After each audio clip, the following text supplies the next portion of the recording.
الحمدللہ کفا وسلام علی عبادہ الذین اصطفی اما بعد۔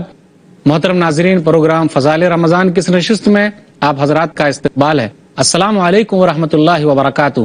آج کی نشست کا موضوع ہے فتاوی رمضان۔ اعوذ باللہ من الشیطان الرجیم، بسم اللہ الرحمن الرحیم۔ فاسألوا اہل الذکر ان کنتم لا تعلمون، رب اشرح لی صدری ویسر لی امری واحلل عقدۃ من لسانی یفقہوا قولی، رب زدنی علما سبحانک لا علم لنا الا ما علمتنا انک انت العلیم الحکیم۔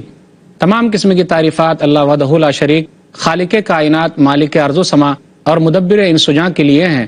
اس کے بعد بے شمار درود و سلام نازل ہو جناب محمد الرسول اللہ صلی اللہ علیہ وسلم پر کہ اللہ رب العالمین نے انہیں رحمت للعالمین بنا کر بھیجا۔ ناظرین کرام، رمضان کے مسائل سوال و جواب کی طرح آپ کی خدمت میں پیش کیا جا رہا ہے۔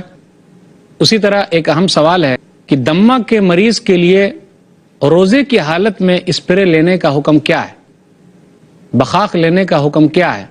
اگر کوئی آدمی روزے سے ہے، اس کا جواب یہ ہے، اگر کوئی آدمی روزے سے ہے اور وہ تکلیف محسوس نہیں کرتا تو ایسے آدمی کو چاہیے کہ وہ افطاری تک انتظار کرے، اور اگر تکلیف محسوس کر رہا ہے تو انتہائی مجبوری کی صورت میں وہ اسپرے لے سکتا ہے۔ اللہ تعالیٰ نے ایک آیت میں ارشاد فرمایا، سورہ نام سورہ نمبر 6 آیت نمبر 119، وَقَدْ فَصَّلَ لَكُم مَّا حَرَّمَ عَلَيْكُمْ إِلَّا مَا اضْطُرِرْتُمْ إِلَيْهِ، کہ اللہ تعالیٰ نے تم لوگوں کے لیے جو چیزیں حرام ہیں کھول کھول کر بیان کر دی ہے، لیکن وہ چیزیں جس کے لیے تم مجبور ہو۔ اسی طرح ایک اہم سوال یہ بھی ہے کہ روزے کی حالت میں وکس سونگھنا کیسا ہے؟ وکس سونگھنا غلط نہیں ہے کیونکہ یہ کوئی غذائی مادہ نہیں ہے۔ اسی طرح ایک اہم سوال ہے کہ روزے کی حالت میں خون کا نکالنا ٹیسٹ کرنے کے لیے کیسا ہے؟ خون، اس کا جواب یہ ہے کہ خون ٹیسٹ کرنے کے لیے، جانچنے کے لیے نکالا جا سکتا ہے، اس میں کوئی حرج کی بات نہیں ہے۔ ایک اہم سوال یہ بھی ہے کہ خون کو ڈونیشن کرنا، خون کا عطیہ دینا، یہ کیسا ہے؟ اس کا جواب یہ ہے کہ اگر ہمارے جسم سے خون نکال لیا جائے، اتنی مقدار میں نکال لیا جائے کہ ہم تنگی محسوس کریں، تکلیف محسوس کریں، تب تو اس دن کا روزہ ٹوٹ جائے گا، کیونکہ خون کو ڈونیشن کرنا، خون کا عطیہ دینا پچھنا لگانے کی طرح ہے، اور اگر ہم تنگی محسوس نہیں کرتے تو اس دن کا روزہ نہیں ٹوٹے گا۔ پچھنا لگانے کے بارے میں آیا، اسی پر اس کو قیاس کیا جائے گا۔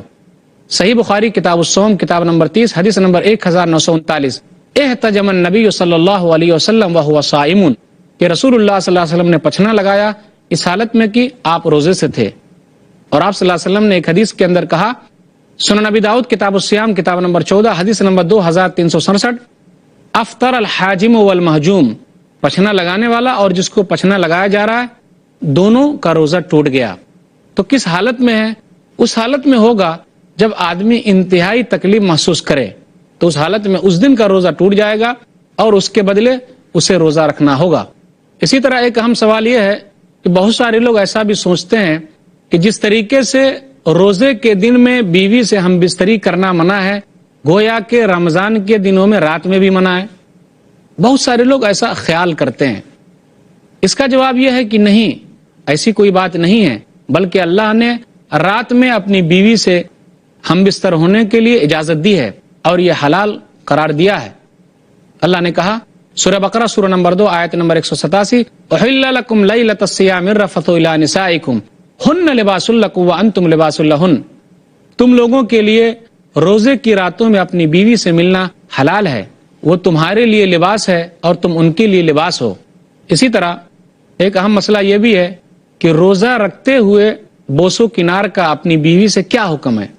اس کا جواب یہ ہے کہ جس آدمی کو خطرہ لاحق نہیں ہے کہ وہ جماع کر سکتا ہے یا ہم بستری کر سکتا ہے تو اس کے لیے اجازت ہے، لیکن جس آدمی کو خطرہ لاحق ہے کہ وہ اپنی بیوی سے جماع کر بیٹھے گا تو اس کے لیے ضروری ہے کہ وہ دور رہے اور سختی کے ساتھ دور رہے، اور اس کی بیوی کے اوپر واجب ہے کہ وہ دن میں بناؤ سنگار نہ کرے۔ صحیح بخاری کتاب الصوم کتاب نمبر 30 حدیث نمبر 1927، کان النبی صلی اللہ علیہ وسلم یقبل ویباشر وہو صائم وکان املککم لعربہ، ماں عائشہ رضی اللہ تعالیٰ عنہ کہتی ہیں کہ نبی صلی اللہ علیہ وسلم بوسہ لیتے اس حال میں کہ آپ روزے سے تھے۔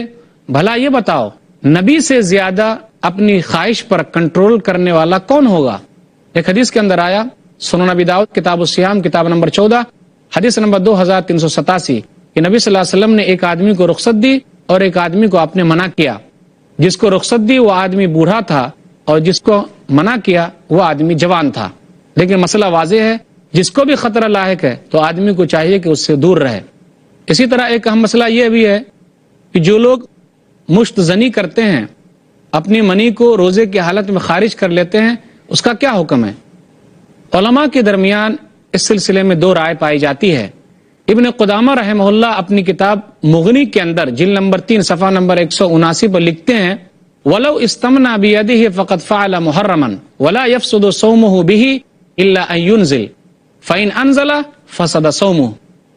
وہ جمہور علماء کی رائے بیان کرتے ہیں کہ اگر کسی آدمی نے اپنے ہاتھ سے منی کو نکالا تو اس نے غلط کام کیا، اور اگر اس کو انزال ہو گیا تو اس کا روزہ ٹوٹ جائے گا۔ اگر انزال نہیں ہوا، منی کا خروج نہیں ہوا تو اس کا روزہ نہیں ٹوٹے گا۔ علامہ ابن حزم رحمہ اللہ اپنی کتاب المحلہ جلد نمبر 6 میں لکھتے ہیں کہ اس کا یہ کام کرنا غلط ہے، اس سے اس کا روزہ نہیں ٹوٹے گا، لیکن جمہور علماء کی رائے یہ ہے کہ اس سے اس کا روزہ ٹوٹ جائے گا۔ اسی طرح ایک اہم مسئلہ یہ ہے کہ بہت سارے لوگ اتنے غریب ہیں اور اتنے مجبور ہیں، جسم کے اعتبار سے بھی مجبور ہیں اور پیسے کے اعتبار سے بھی غریب ہیں، تو وہ روزے کی قضا نہیں کر سکتے اور نہ اس کے بدلے فدیہ دے سکتے ہیں، تو ان کے لیے کیا ہے؟ اس کا جواب یہ ہے کہ ایسے لوگوں کے لیے اللہ تعالیٰ نے معافی کی صورت رکھی ہے۔ سورہ بقرہ سورہ نمبر 2 آیت نمبر 286، لا یکلف اللہ نفسا الا وسعہا، اللہ تعالیٰ کسی نفس کو اس کی طاقت سے زیادہ بوجھ نہیں ڈالتا۔ اللہ نے کہا سورہ تغابن سورہ نمبر 64 آیت نمبر 16، فاتقوا اللہ ما استطعتم، اللہ سے ڈرتے رہو جتنی تمہارے اندر طاقت ہے۔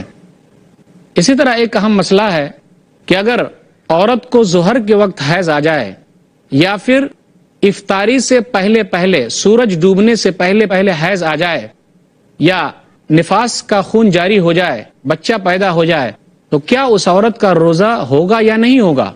علامہ ابن قدامہ رحمہ اللہ نے جلد نمبر 3 صفحہ نمبر 397 میں کہا کہ اگر حیض کا خون شروع دن میں آ جائے یا دن کے اخیر میں آ جائے تو اس سے روزہ ٹوٹ جائے گا۔ تو اس سے پتہ چلتا ہے کہ اگر افطاری سے پہلے پہلے بھی حیض کا خون آ گیا یا نفاس کا خون آ گیا تو اس عورت کا روزہ ٹوٹ جائے گا۔ اسی طرح ایک اہم مسئلہ یہ ہے کہ جس عورت کو حیض آتا ہے یا جو عورت نفاس کے دور سے گزرتی ہے، جب بچہ پیدا ہوتا ہے اس کے بعد جو خون آتا ہے تو اس درمیان میں کبھی کبھی خون آنا بند ہو جاتا ہے۔ تو کیا اگر کسی عورت نے اس درمیان کو یہ سمجھ لیا کہ وہ پاک ہو گئی ہے اور اس نے روزے بھی رکھے اور نماز بھی پڑھی، تو اس نماز کا کیا حکم ہے، اس روزے کا کیا حکم ہے؟ یہ مسئلہ ذرا غور طلب ہے اور اس مسئلے پر غور کرنے کی ضرورت ہے۔ اس کا جواب یہ ہے کہ علماء نے لکھا کہ طہور دو قسم کا ہے، ایک طہور متخلل ہے اور ایک طہور حقیقی ہے۔ طہور متخلل سے مراد یعنی خلل زدہ طہور یعنی پاکی، اس سے مراد یہ ہے کہ عورتوں کو مسلسل حیض کا خون نہیں آتا بلکہ بیچ میں رک رک کے آتا ہے، تو اس درمیان کی جو پاکی ہے اس کو طہور متخلل کہتے ہیں۔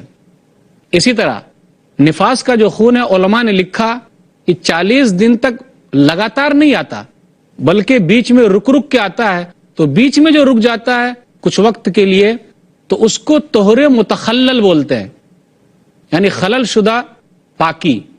اگر کسی عورت کو اتنا علم نہیں ہے اور اس نے یہ سمجھ لیا کہ گویا کہ وہ پاک ہو گئی ہے، پھر وہ نماز پڑھنا شروع کر دیتی ہے، روزہ رکھنا شروع کر دیتی ہے، پھر اس کے بعد خون جاری ہو جاتا ہے کیونکہ 40 دن ابھی پورے نہیں ہوئے یا پھر حیض کے جتنے دن ان کو آتے تھے وہ پورے نہیں ہوئے، تو ایسا روزہ رکھنا اور ایسی نماز پڑھنا وہ صحیح نہیں ہے، کیونکہ طہور متخلل میں اس نے روزہ رکھا ہے اور اس نے نماز پڑھی ہے، جبکہ ضروری ہے کہ طہور حقیقی حاصل ہو۔ بہت ساری عورتوں کو 40 دن کے بعد بھی خون آتے رہتا ہے، تو وہ استحاضہ کا خون ہوگا، اس درمیان میں وہ روزہ بھی رکھے گی اور نماز بھی پڑھے گی۔ اسی طرح بہت ساری عورتوں کو حیض کا جو خون آتا ہے وہ اس کی عادت سے ہٹ کے آتا ہے اور زیادہ مدت میں آتے رہتا ہے، تو اس کی جتنی عادت ہے اس عادت کو شمار کر لے اور اس کے بعد اگر خون آئے تو اس درمیان میں بھی وہ روزہ رکھے گی اور نماز پڑھے گی۔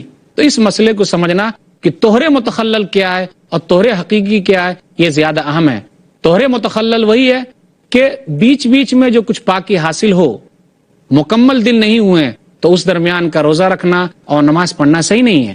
لیکن طہر حقیقی حاصل ہو جائے، سفید دھاگے کے مانند نظر آ جائے، جو علماء نے لکھا، قصۃ بیضاء کہا، تو اس صورت میں وہ حیض کے دوران بھی گرچہ پورے دن متعین نہیں ہوئے ہیں، گرچہ پورے دن مکمل نہیں ہوئے، وہ روزہ رکھ سکتی ہے اور نماز پڑھ سکتی ہے۔ نفاس میں بھی 40 دن مکمل نہیں ہوئے لیکن اس طریقے کا اس کو آ گیا تو وہ روزہ بھی رکھ سکتی ہے اور نماز بھی پڑھ سکتی ہے۔ محترم ناظرین، موضوع فتاوی رمضان، اس پر گفتگو ہوتی محترم ناظرین، السلام علیکم ورحمۃ اللہ وبرکاتہ۔ دوبارہ آپ کا استقبال ہے پروگرام فضائل رمضان میں۔ موضوع ہے فتاوی رمضان۔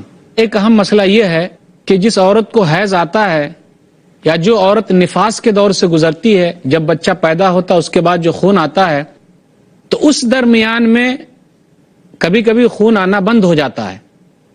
تو کیا اگر کسی عورت نے اس درمیان کو یہ سمجھ لیا کہ وہ پاک ہو گئی ہے اور اس نے روزے بھی رکھے اور نماز بھی پڑھی، تو اس نماز کا کیا حکم ہے، اس روزے کا کیا حکم ہے؟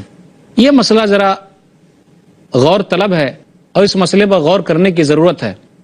اس کا جواب یہ ہے کہ علماء نے لکھا کہ طہور دو قسم کا ہے، ایک طہور متخلل ہے اور ایک طہور حقیقی ہے۔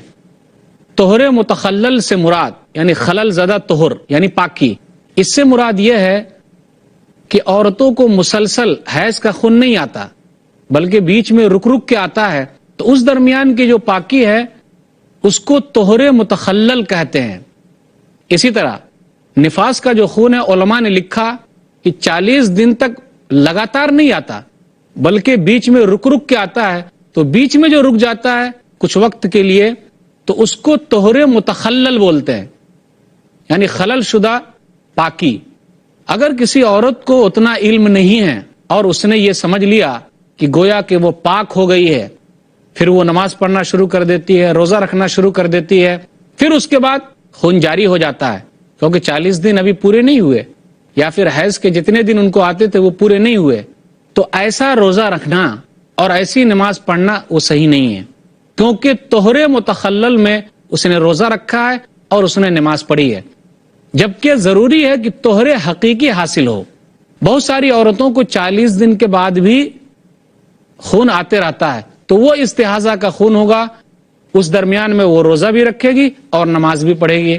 اسی طرح بہت ساری عورتوں کو حیض کا جو خون آتا ہے وہ اس کی عادت سے ہٹ کے آتا ہے اور زیادہ مدت میں آتے رہتا ہے، تو اس کی جتنی عادت ہے اس عادت کو شمار کر لے اور اس کے بعد اگر خون آئے تو اس درمیان میں بھی وہ روزہ رکھے گی اور نماز پڑھے گی۔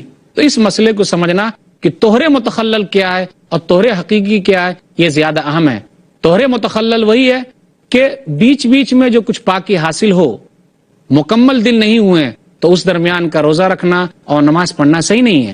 لیکن طہر حقیقی حاصل ہو جائے، سفید دھاگے کے مانند نظر آ جائے، جو علماء نے لکھا، قصۃ بیضاء کہا، تو اس صورت میں وہ حیض کے دوران بھی گرچہ پورے دن متعین نہیں ہوئے ہیں، گرچہ پورے دن مکمل نہیں ہوئے، وہ روزہ رکھ سکتی ہے اور نماز پڑھ سکتی ہے۔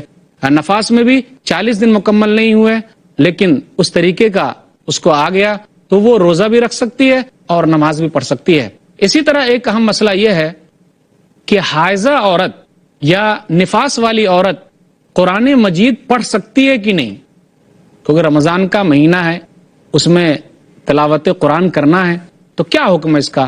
اس کا جواب یہ ہے کہ ایک حدیث ہے جو حدیث ضعیف ہے، سنن ترمذی کتاب الطہارہ کتاب نمبر 1 حدیث نمبر 131، لا تقرأ الحائض ولا الجنب شیئا من القرآن، کہ حائضہ عورت اور جنبی آدمی قرآن کا حصہ نہ پڑھے۔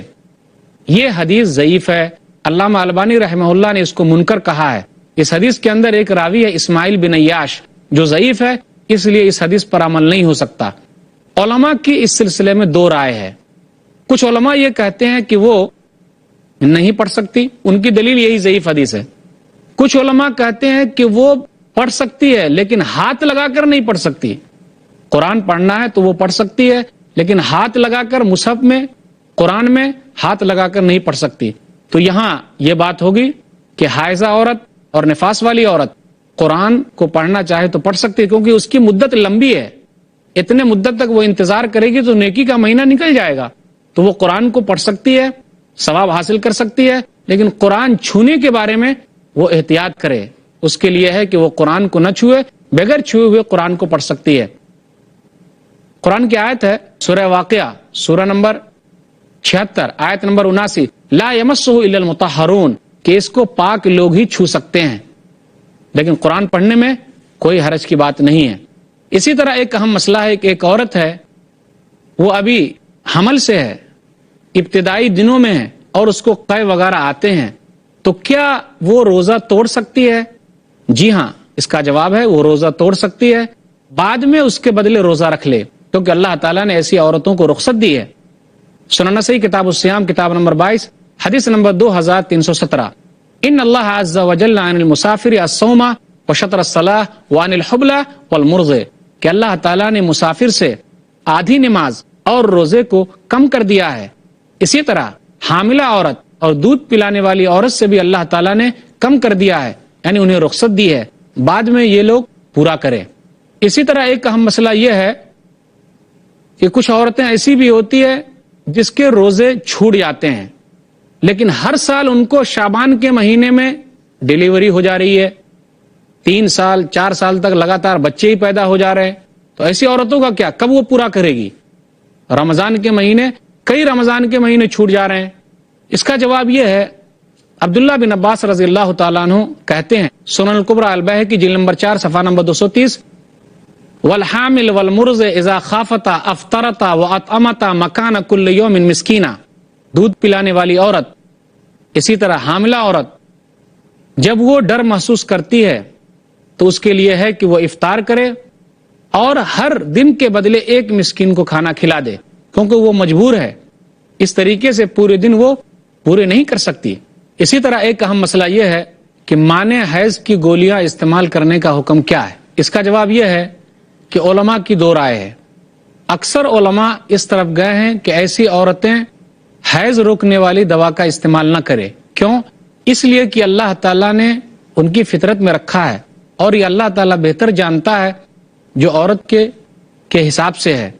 نبی صلی اللہ علیہ وسلم کی بیویاں اور سلف صالحین کی عورتیں اس طریقے سے نہیں کرتی تھی کہ وہ کوئی دوا کا استعمال کرے، بلکہ عورتوں کو چاہیے کہ اللہ تعالیٰ نے جو رخصت دی ہے اس رخصت کو قبول کرے اپنے حق میں، اور بعد میں اس کے بدلے روزہ پورا کرے. اسی طرح ایک اہم مسئلہ یہ ہے کہ جو روزے ہمارے چھوٹ گئے، چاہے ہم بیمار تھے، سفر میں تھے، یا عورتیں دودھ پلانے والی تھی، یا پیٹ میں بچہ تھا، یا حیض کی وجہ سے یا نفاس کی وجہ سے دوسرا رمضان آنے سے پہلے تک انہوں نے اس کو پورا نہیں کیا، تو اس کا کیا حکم ہے؟ ایسے لوگوں کو چاہیے، اس کا جواب یہ ہے، ایسے لوگوں کو چاہیے کہ جتنا جلدی موقع مل جائے اس کو پورا کر لے.